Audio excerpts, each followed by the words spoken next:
something. You were mad on stage at some point because some guy yelled at you something from the audience. What was Dave Grohl thing. Oh, it was Dave Grohl.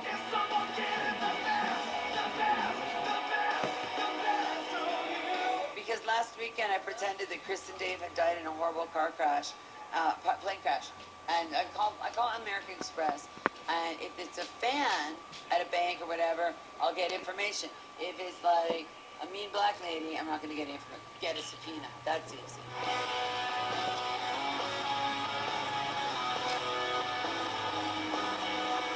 I get the spam, and I'm like, oh, Dave and Chris died in a terrible plane crash.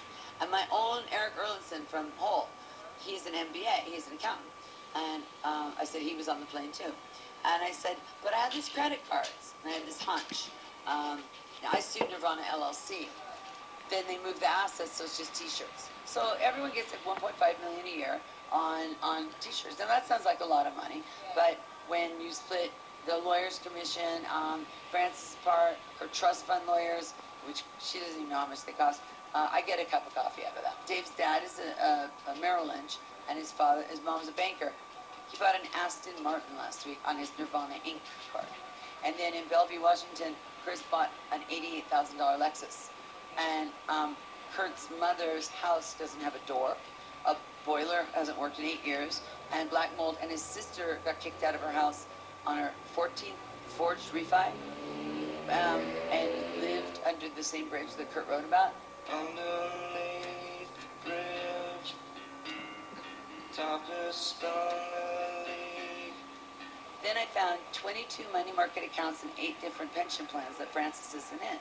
And, you know, it's like, who does that to the child? They didn't write one note of one song, ever. Not one.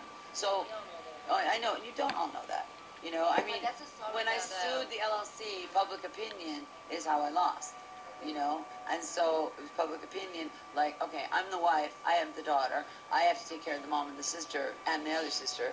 So, but Chris and Dave, they're more popular than me because I'm the wife of a suicide. So I'm the one that gets all the shit. And if you look at the Freudian aspect of the Foo Fighters, look at Taylor. He looks like Kurt.